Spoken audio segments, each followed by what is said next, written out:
कहानी की शुरुआत रशिया के एक बहुत ही अमीर इंसान के बेटे से होती है जिसका नाम सैम है। सैम का फादर रशिया का सबसे बड़ा बिजनेसमैन और पावरफुल इंसान होता है जिसके दौलत का फायदा उठाते हुए सैम बहुत ज्यादा घमंडी हो जाता है। सैम अपना सारा टाइम नाइट क्लब पार्टीज और लोगों को परेशान करने में बिताता है। हालांकि उसने अपनी जिंदगी में एक पैसा भी नहीं कमाया, बस वो अपने बाप के पैसों को फजूल और गलत कामों में बर्बाद करने लगता है। सैम के पास पैसा ज्यादा होने की वजह से वह किसी को भी अपने बराबर नहीं समझता था। वो हमेशा लोगों को नीच नजरों से देखता था। सैम की इन हरकतों से उसका फादर भी बहुत ज्यादा परेशान था। एक रात सैम एक लड़की को इस्तेमाल करता है और फिर उसे जबरदस्ती अपनी गाड़ी से उतार देता है। इसके बाद वो अपनी फेरारी कार को स्पीड से भगाता है। पैसों के नशे में वो इतना गुम हो गया था कि किसी कानून को नहीं मानता था। वो गवर्नमेंट के बनाए हुए हर एक रूल्स को तोड़ देता और फिर पुलिस के मुंह पर फाइन मारकर खुद को छुड़ा लेता। उसे लगता था कि पैसों से दुनिया की किसी भी चीज को खरीदा जा सकता है, लेकिन यह सिर्फ उसकी सोच थी। एक दिन जब वो फुल स्पीड से अपनी कार को भगा रहा होता है तभी उसके पास पुलिस की गाड़ी आती है जो सैम को गाड़ी रोकने के लिए कहता है क्योंकि वो बहुत तेज स्पीड से गाड़ी चला रहा था। सैम अपनी गाड़ी रोकता है और उस पुलिस वाले के मुंह पर पैसे मारता है और कहता है कि यहाँ से दफा हो जाओ, लेकिन ये पुलिस वाला बाकी पुलिस की तरह नहीं था। वो पैसे लेने से इनकार कर देता है। यह देखकर सैम गुस्से में गाड़ी यहाँ से निकालने की कोशिश करता है, पर तभी वो पुलिस वाला उसकी गाड़ी रोकने के लिए उसके सामने आ जाता है। अब सैम को और ज्यादा गुस्सा आ जाता है, इसलिए सैम उसकी परवाह किए बिना गाड़ी चला देता है। वो उस पुलिस ऑफिसर को अपनी कार के बोनट पर लटका कर ले जाने लगता है। पुलिस को अपनी गाड़ी के बोनट पर लटका हुआ देखकर सैम जोर जोर से हंसता है। सैम की इस हरकत से पुलिस वाला जख्मी हो जाता है, जिस वजह से सैम को जेल में डाल दिया जाता है। जेल में डालने के बावजूद सैम को अपने के पर पछतावा नहीं हो रहा था, बल्कि वो उल्टा पुलिस वालों से यहाँ जेल में एक लड़की की डिमांड कर रहा था। अब क्योंकि सैम एक बहुत ही अमीर इंसान का बेटा था, इसलिए पुलिस वाले उसे कुछ नहीं कहते। पुलिस ऑफिसर सैम के फादर को इसकी कंप्लेन कर देता है। कुछ देर बाद सैम का फादर जेल में आता है, जो कि एक बहुत ही पावरफुल इंसान है। पुलिस ऑफिसर सैम के फादर को बताता है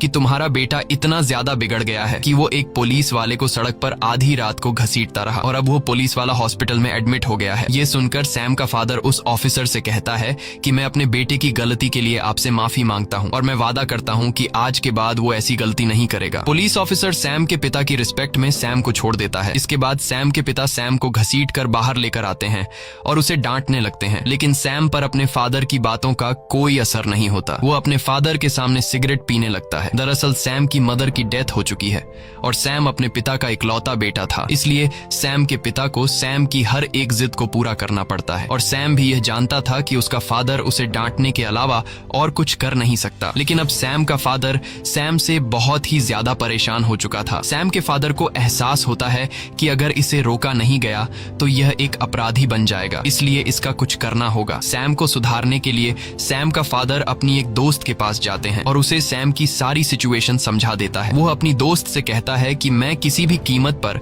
सैम को नॉर्मल इंसान बनाना चाहता हूँ जो दूसरों की इज्जत करे। ये सुनकर वो कहती है कि इसका एक तरीका है। मैं एक ऐसे ट्रेनर को जानती हूँ जिसने बहुत सारे बिगड़े लड़कों को सुधारा है। हालांकि उसका तरीका थोड़ा अलग है, लेकिन इस बात की मैं गारंटी देती हूँ कि सैम पूरी तरह से ठीक हो जाएगा, वो अच्छा इंसान बन जाएगा। और अब सैम के पिता उस ट्रेनर से मिलने के लिए जाते हैं, पर जब ये दोनों उसके घर के अंदर जाते हैं तो वो ट्रेनर को देखकर हैरान हो जाते हैं कि ट्रेनर अपने आप को फांसी लगा रहा है। दरअसल ये सब कुछ फेक होता है, ये सब उसने डिजाइन कर रखा था। वो कहता है कि ऐसे डिजाइनिंग से मैंने बहुत सारे बिगड़े लड़कों को सुधारा है। वो ट्रेनर सैम के फादर को अपनी एक उंगली काट कर दिखाता है, जो कि एक असली उंगली नहीं थी बल्कि फेक थी। ये देखकर सैम का फादर ट्रेनर से काफी ज्यादा इम्प्रेस हो जाता है और उसे सैम की सारी आदतें बताकर सैम को सुधारने का प्लान बनाने के लिए कहता है। वहीं हमें सैम को दिखाया जाता है जो हर रोज की तरह अपनी कार को बाहर नो पार्किंग एरिया में खड़ी करता है, पर जब वो वापस आता है तो देखता है कि एक ट्रक उसकी कार को लोड करके अपने साथ ले जा रहा है। ये देखकर गुस्से में वो उस ट्रक के पीछे दौड़ने लगता है और दौड़ते दौरान सैम को पीछे से कोई शूट कर देता है, जिससे सैम बेहोश हो जाता है।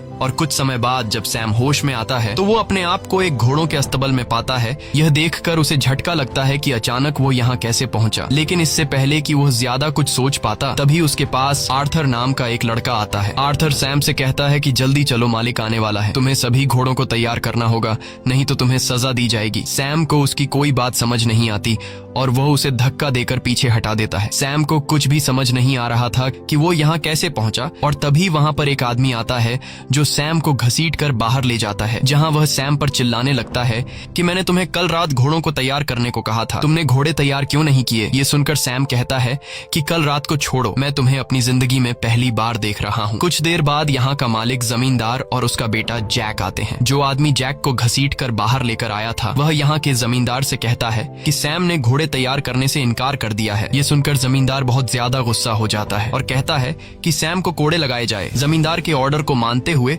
वो आदमी सैम को कोड़े लगाता है। जमींदार कहता है कि मैं चाय पीने जा रहा हूँ, जब मैं वापस आऊंगा तो मेरा घोड़ा तैयार होना चाहिए, नहीं तो सैम को और 100 कोड़े लगेंगे। सैम को कुछ समझ नहीं आ रहा था कि यह सब क्या चल रहा है। अब सैम को और 100 कोड़ों से बचाने के लिए आर्थर उसके पास आता है और सैम को घोड़ों के स्टबल में ले जाता है। घोड़ों के स्टबल में आने के बाद सैम आर्थर से कहता है कि मुझे कॉल करना है। अगर मैंने अपने फादर को बता दिया कि इन लोगों ने मुझे कोड़े मारे हैं तो मेरा फादर इन सब की जान ले लेगा। ये सुनकर आर्थर कहता है कि ये कॉल वगैरह क्या होता है, मुझे कुछ भी इसके बारे में नहीं पता, चुपचाप घोड़ा तैयार करो नहीं तो तुम्हें और 100 कोड़े पड़ेंगे। सैम बहुत ज्यादा परेशान हो जाता है कि अचानक वो कैसे इस तरह की जगह में फंस गया है, इसलिए सैम यहाँ से भागने की कोशिश करता है। दौड़ते दौरान वो गांव वालों से कहता है कि पुलिस को कॉल करो, लेकिन वे लोग पुलिस को नहीं जानते थे। वो भागते हुए देखता है कि यह कोई शहर नहीं बल्कि यह गांव है और लोगों के लाइफस्टाइल को देखकर वो समझ जाता है कि यह 2019 नहीं बल्कि 18 सेंचुरी का दौर है, यानी कि वो अपने टाइम से पूरे 200 साल पीछे आ चुका है। अब वो यहाँ से किसी तरह करके निकलना चाहता था, लेकिन तभी सैम को एक आदमी पकड़ लेता है। जब जमींदार को पता चलता है कि सैम ने गांव से भागने की कोशिश की है तो वह उसे फांसी की सजा सुना देता है। अब गांव से भागने के जुर्म में सैम को कुछ दूसरे लोगों के साथ फांसी के लिए ले जाया जा रहा होता है। जब सैम को फांसी लगने ही वाली होती है तभी वहाँ पर जमींदार की बेटी आती है जो अपने पिता से कहती है कि मैं इस तरह के खून खराबे से परेशान हो चुकी हूँ, आज मेरा बर्थडे है, कम से कम आज तो किसी की जान मत लीजिए। जमींदार अपनी बेटी की बात मान लेता है और वो सैम को छोड़ देता है। अब इस गांव में जो कुछ भी हो रहा था वो ऊपर से एक चील देख रहा था। फिर यह चील गांव के बाहर बने हुए एक घर में पहुंचता है जहां पर एक आदमी इसे पकड़ता है और यहाँ हमें पता चलता है कि यह कोई चील नहीं बल्कि ड्रोन है। ये पूरा सेटअप सैम के पिता ने ढेर सारे पैसे लगाकर सैम को सुधारने के लिए किया है। ट्रेनर ने जंगल के बीचों बीच एक सेट बनाया है जहाँ सैम को ऐसा दिखाया जाता है कि सैम टाइम ट्रैवल करके 18 सेंचुरी में पहुंच चुका है और वहाँ सैम एक नौकर की जिंदगी जी रहा है। यहाँ पर काम करने वाले सभी लोग एक्टर्स हैं और इस काम को बारीकी से अंजाम देने के लिए गांव के हर एक जगह पर हिडन कैमरास लगाए गए हैं और माइक्रोफोन के जरिए ट्रेनर सभी एक्टर्स को समझाता है कि उन्हें क्या करना है। सैम को दिखाया जाता है कि अब सैम इस बात को एक्सेप्ट कर चुका है कि सैम टाइम ट्रैवल करके 18 सेंचुरी में आ गया है और अब सैम न चाहते हुए भी इन लोगों के साथ मिलकर रहने लगता है। सैम सुबह जल्दी सूरज के निकलते ही जाग जाता है। जहाँ पहले सैम अपने घर के लग्जरी बाथरूम में खाली होता था, अब सैम जंगल के बीचों बीच खुले में पेशाब करता है। सुबह नाश्ते में उसे सूखी रोटी दी जाती है। वो यहाँ अपनी ड्यूटी निभाते हुए घोड़ों को तैयार करता है जिससे सैम को बहुत मुश्किलों का सामना करना पड़ता है और अगर सैम से कोई गलती होती है तो सजा के तौर पर सैम को घोड़े खाने पड़ते हैं और रात को बेड पर सोने के बजाय मजबूरी में सैम को जमीन पर सोना पड़ता है। सैम को कुछ समझ नहीं आ रहा होता है कि वो इस तरह की जिंदगी कैसे जिएगा और सैम हमेशा ऊपर वाले से यही विश करता है कि कब सैम वापस अपने टाइम यानी 2019 में जाएगा। एक दिन जब सैम गांव में घूम रहा होता है तब सैम को पास में किसी के रोने की आवाज सुनाई देती है। जब सैम वहां जाकर देखता है तो पता चलता है कि यह जमींदार की बेटी सोफिया है। सैम उसके पास जाता है और उसके रोने की वजह पूछता है। सोफिया कहती है कि मेरे पिता मेरी शादी एक बूढ़े आदमी से कराना चाहते हैं, मैं उससे शादी नहीं करना चाहती। लेकिन इस बात से सैम को कोई फर्क नहीं पड़ता। सैम कहता है कि यह तो अच्छी बात है, वो बूढ़ा आदमी जल्दी ही मर जाएगा और उसकी सारी दौलत तुम रख लेना। सैम यहाँ इतने बुरे हालात में होने के बावजूद अपनी शैतानियों से बाज नहीं आ रहा था। वो अगले दिन जमींदार की मुर्गी चुरा लेता है क्योंकि यहाँ हर रोज सब्जी खाकर सैम बोर हो चुका था। सैम अपने दोस्त आर्थर से कहता है कि जल्दी से इसे पका कर लाओ और फिर हम दोनों इसे मिलकर खाएंगे। जब मुर्गी पक जाती है तब सैम अकेला ही पूरी मुर्गी खा जाता है। सैम आर्थर के लिए कुछ भी नहीं बचाता। आर्थर जब उसके पास आता है और अपने हिस्से का चिकन मांगता है तब सैम आर्थर से कहता है कि मैंने तुम्हारे हिस्से का चिकन भी खा लिया। यह सुनकर आर्थर को बहुत बुरा लगता है। कुछ देर बाद जमींदार के घर पर नौकरों का जो सीनियर होता है उससे पता चलता है कि जमींदार की मुर्गियों में से एक मुर्गी कम है और वह मुर्गी घर में रहने वाले किसी एक नौकर ने चुरा कर खाई है। इसलिए वहाँ पर जितने भी लोग काम करते हैं वो उन्हें लाइन से जमीन पर बैठा देता है और उनसे कहता है कि जिसने भी मुर्गी चुराई है वो अपने आप सामने आए वरना सबको सजा मिलेगी। जब कोई भी मानने को तैयार नहीं होता तब उसे आर्थर पर शक होता है। वो आर्थर को घोड़ों के स्तब्ल में ले जाकर बहुत ही बुरे तरीके से पीटता है। सैम ये सब कुछ देख रहा होता है, लेकिन वो सच नहीं बताता। सैम को सिर्फ अपने आप की परवाह होती है। उसे अभी भी किसी दूसरे को तकलीफ में देखकर कोई फर्क नहीं पड़ता। कुछ देर के बाद आर्थर सैम के पास आता है और अपनी शर्ट ऊपर करके उसे अपनी पीठ पर कोड़ों के निशान दिखाता है, जो कि दरअसल यह एक रियलिस्टिक बनाया गया मेकअप था। लेकिन सैम को यह पता नहीं था कि यह असली में मेकअप है। सैम को सच में लग रहा था कि आर्थर ने मार खाई है, लेकिन यह जानने के बावजूद कि आर्थर ने मेरी वजह से मार खाई है, फिर भी सैम को आर्थर के लिए जरा सा भी बुरा नहीं लगता। तभी वहाँ रोज नाम की एक लड़की घोड़े से उतरती है। घोड़े से उतरते समय सैम उसका अंडरवेयर देख लेता है। यह सब देखकर सैम के दिल में कुछ देर के लिए फीलिंग्स जागने लगती हैं, लेकिन तब उसे रियलाइज होता है कि यह लड़की 18वीं सेंचुरी में भी मॉडर्न दौर का अंडरवेयर कैसे पहन रही है। ये सब समझने के बाद सैम दौड़कर उस लड़की के पास जाता है और उस लड़की को अपना अंडरवेयर दिखाने को कहता है। सैम कहता है कि तुम्हारे पास फ्यूचर के अंडरवेयर कैसे आए। जब वो लड़की कुछ भी रिस्पॉन्स नहीं देती, तब सैम जबरदस्ती उसे चेक करने लगता है। अब इससे पहले कि सैम सब कुछ देख पाता, तब गांव वाले आकर उस लड़की को सैम से छुड़ा लेते हैं और रोज नाम की वो लड़की अपने घोड़े पर सवार होकर चली जाती है। दूसरी तरफ कंट्रोल रूम में ट्रेनर किसी तरह भी सैम को यह सच्चाई मालूम होने नहीं देना चाहता था कि यह सब रियल नहीं बल्कि फेक है। वो हर हाल में सैम को बदलकर सुधारना चाहता था, और अगर सैम को सच्चाई का पता चल गया तो वो कभी नहीं सुधर पाएगा। वहीं सैम के पिता भी यह सब बंद करने को कहते हैं, क्योंकि इतनी कोशिश करने के बावजूद भी उनका बेटा सुधरने का नाम ही नहीं ले रहा था। लेकिन तभी उन्हें मैसेज आता है कि गाँव में सैम रॉज से माफी मांगने के लिए उसे ढूंढ रहा है। ये मैसेज सुनकर उन्हें लगता है कि हमें थोड़ी बहुत और कोशिश करनी चाहिए। इसके बाद ट्रेनर माइक्रोफोन के जरिए रॉज से कहता है कि तुम जल्दी से सैम के सामने आओ। रॉज जब सैम के सामने आती है, तब सैम सच में रॉज से माफी मांगता है और कहता है कि मुझे आपके साथ इस तरह की बदतमीजी नहीं करनी चाहिए थी। रॉज सैम को माफ कर देती है और सैम से ज्यादा बात किए बिना वहाँ से चली जाती है। अब रात को गाँव में एक फेस्टिवल होता है जिसकी सब तैयारी करते हैं। यहाँ सब गाते, नाचते और खूब एंजॉय करते हैं। इस फेस्टिवल में सैम भी गाँव के लोगों के साथ नाचने लगता है। तभी जमींदार की बेटी सोफिया सैम के साथ आकर नाचने लगती है। वह धीरे धीरे सैम से चिपकने की कोशिश करती है और कहती है कि मैं उस अमीर बूढ़े से कभी भी शादी नहीं करूंगी। मैं अपने लिए एक खूबसूरत नौजवान लड़का ढूंढ रही हूँ। अगर मुझे कोई नौजवान लड़का नहीं मिला तो मैं खुद को मार डालूंगी। असल में यह सब ट्रेनर का प्लान होता है कि सैम जमींदार की बेटी के प्यार के जाल में फंसे ताकि उसके दिल में इमोशंस आए और वो बदल सके। लेकिन सैम को जमींदार की बेटी में कोई इंटरेस्ट नहीं होता। वो अभी भी रॉज को ढूंढ रहा होता है। वो देखता है कि रॉज एक जगह अकेली बैठी हुई है। ये देखकर वो फौरन रॉज के पास आता है और उससे बात करने की कोशिश करता है, लेकिन रॉज सैम से ज्यादा बात नहीं करती। तभी वहाँ पर आर्थर आता है, जो उसे बताता है कि जमींदार की बेटी तालाब में डूब रही है। ये सुनते ही सैम दौड़कर उसे बचाने के लिए जाता है और उसे बचा लेता है। वो मास्टर की बेटी को बचाकर उसके घर ले जाता है, जहाँ पर मास्टर की बेटी उसके करीब आने की कोशिश करती है, मगर सैम को इसमें कोई इंटरेस्ट नहीं होता। इसलिए वो इसे यहीं पर छोड़कर सीधा रोज के पास चला जाता है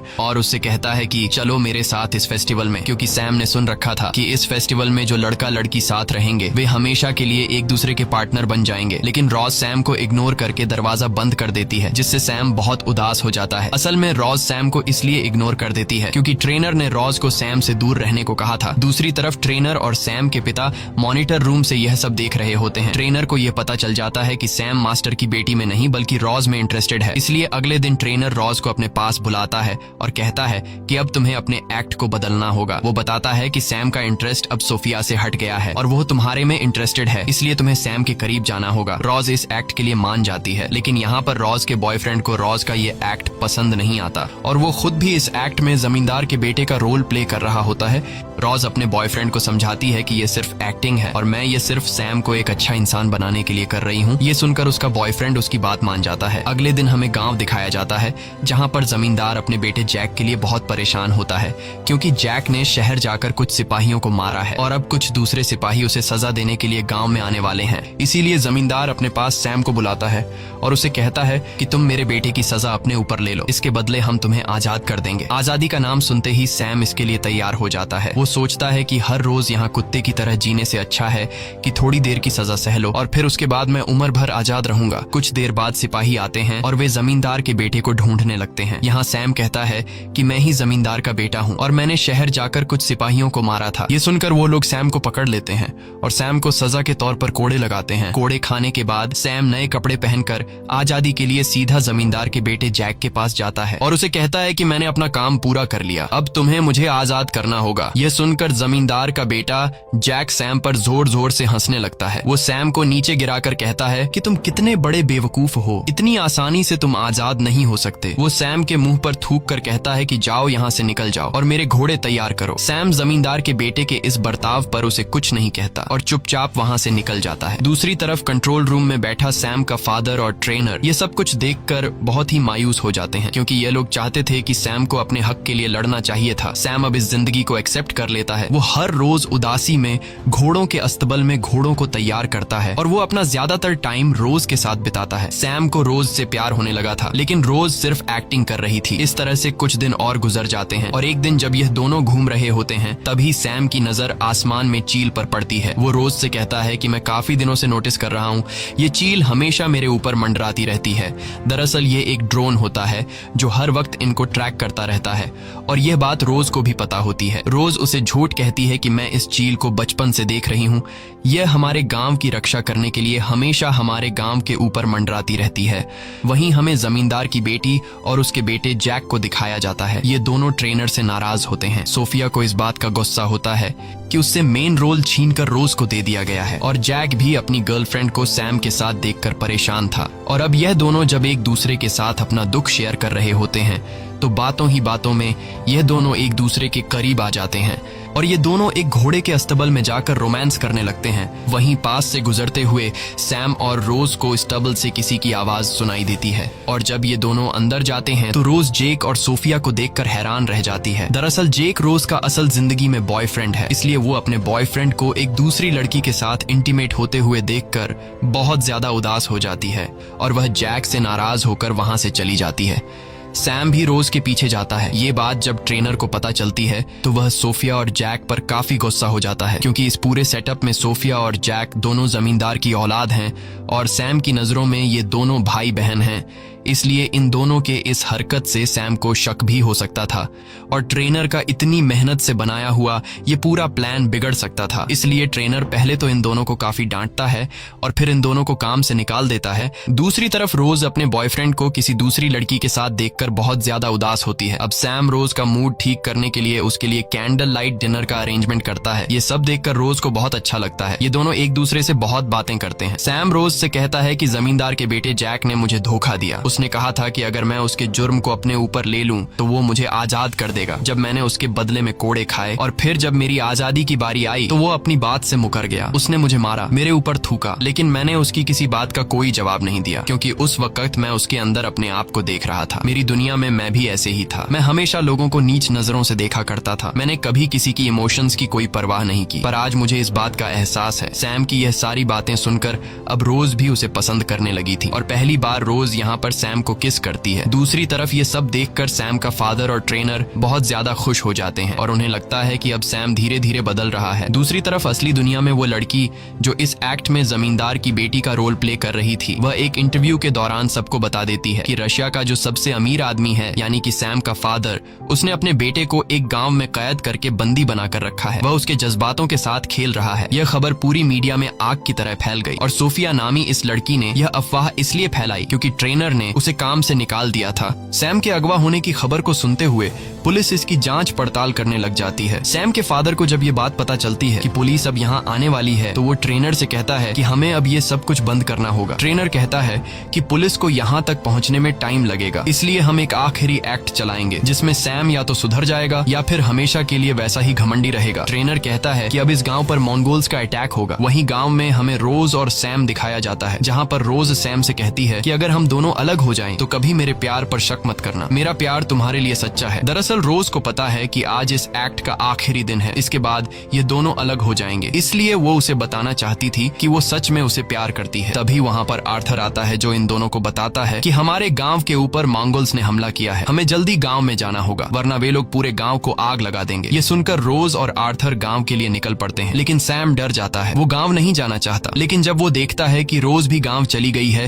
तब न चाहते हुए भी वो रोज के पीछे गांव चला जाता है और वहां हमें दिखाया जाता है कि मंगोल्स ने गांव की एक लड़की को पकड़ रखा है। तब उस लड़की के फादर मंगोल्स के हेड से रिक्वेस्ट करता है कि प्लीज मेरी बेटी को छोड़ दो। मंगोल्स का हेड उस लड़की के फादर को एक चांस देता है और कहता है कि तुम हमारे एक सैनिक से लड़ो, अगर तुम जीत गए तो तुम्हारी बेटी हम आजाद कर देंगे और अगर तुम हार गए तो तुम्हारी बेटी हमारे पास रहेगी। अब उस लड़की के फादर और मंगोल के एक सैनिक के बीच फाइट होती है। दरअसल ये एक रियल फाइट नहीं होती, बल्कि ये दोनों स्टंटमैन हैं जिसे ट्रेनर ने तैयार किया है। ये दोनों काफी देर तक लड़ने के बाद आखिरकार वो सैनिक उस लड़की के फादर का सिर काट देता है, जो कि यह असल में एक डमी हेड था। अब मंगोल का हेड उस लड़की को फ्री कर देता है क्योंकि उसके फादर ने अपनी बेटी को छुड़ाने के लिए अपनी जान की कीमत चुकाई और अब मंगोल उस लड़की की जगह रोज को पकड़ लेते हैं और मंगोल्स का हेड कहता है कि कोई है जो इस लड़की को बचाने के लिए हमारे किसी एक सैनिक से लड़ सकता है। ये सुनकर सैम बहुत ज्यादा डर जाता है। रोज चिल्लाकर सैम को मदद के लिए पुकारती है, लेकिन वो डर कर यहाँ से जाने लगता है। वहीं हमें ट्रेनर को और सैम के फादर को दिखाया जाता है, जो सैम की इस बुजदिली को देखकर बहुत ज्यादा मायूस हो जाते हैं और उन्हें लगता है कि पिछले कई महीनों की गई हमारी मेहनत बर्बाद हो गई। सैम के फादर कहते हैं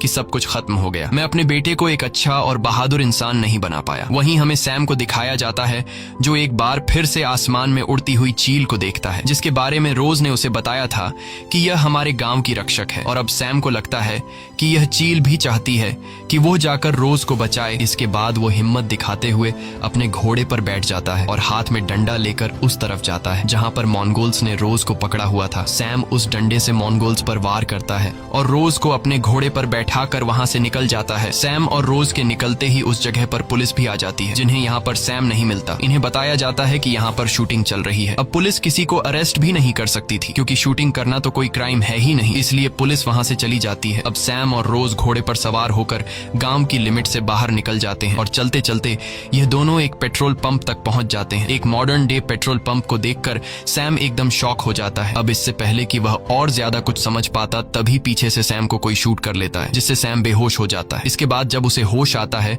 तो वो अपनी फेरारी गाड़ी के सामने खड़ा होता है। उसे कुछ समझ नहीं आता कि इतने दिन जो उसने 18वीं सेंचुरी में बिताए थे वो एक सपना था या फिर हकीकत। तब सैम का फादर सैम को बताता है कि तुम पिछले 3 महीनों से कार एक्सीडेंट की वजह से कोमा में थे। सैम अब फिर से अपनी पुरानी जिंदगी में लौट चुका है, पर वह पूरी तरह से बदल चुका है। जिस तरह की अय्याशी की जिंदगी वह जिया करता था, अब उसे इस जिंदगी में बिल्कुल मजा नहीं आता। हमेशा उसे रोज की याद आती है। वो उस पुलिस ऑफिसर के पास भी जाता है जिसके मुंह पर उसने पैसे फेंके थे और उसे अपनी गाड़ी के बोनेट पर लटकाकर घायल किया था। अब वह अपने किए पर बहुत शर्मिंदा होता है। वो उस पुलिस वाले से माफी मांगता है और उसे अपनी फेरारी कार गिफ्ट में देकर वहां से चला जाता है। अब एक दिन सैम जब क्लब में जाता है तो वहां पर उसे जमींदार का बेटा जैक और उसकी बेटी सोफिया दिखती है। सैम उन दोनों के पास जाता है और उनसे बातचीत करने लगता है, लेकिन वो इसे पहचानने से मना कर देते हैं क्योंकि उनके कॉन्ट्रैक्ट में लिखा गया था कि एक्ट खत्म होने के बाद तुम इस बारे में सैम को कभी कुछ नहीं बताओगे। ये देखकर सैम बहुत ज्यादा उदास होकर वहां से जाने लगता है और उन दोनों को सैम की हालत पर तरस आ जाता है। ये दोनों सैम को अपने साथ ले जाते हैं और घोड़ों के अस्टबल के बाहर छोड़ देते हैं। सैम जब घोड़ों के अस्टबल के अंदर जाता है तो वहां पर रोज होती है। रोज को देखकर सैम बहुत खुश हो जाता है। वो कहता है, क्या तुम मुझे जानती हो? रोज कहती है, हाँ, मैंने तुम्हें बहुत मिस किया। ये दोनों एक दूसरे के गले लग जाते हैं। इसके बाद सैम रोज को लेकर अपने फादर के पास जाता है। रोज को देखकर सैम के फादर डर जाते हैं कि कहीं सैम को सारी सच्चाई तो मालूम नहीं पड़ गई। तब रोज सैम के फादर को बताती है कि मैंने सैम को सब कुछ सच बता दिया है। सैम अपने फादर से पुरानी गलतियों के लिए माफी मांगता है, साथ ही अपने फादर का शुक्रिया अदा करता है। वो कहता है कि आपकी वजह से मुझे जिंदगी और इंसानियत का पता चला और आपकी वजह से मुझे अपना सच्चा प्यार मिला। मूवी के एंड में हमें सैम को दिखाया जाता है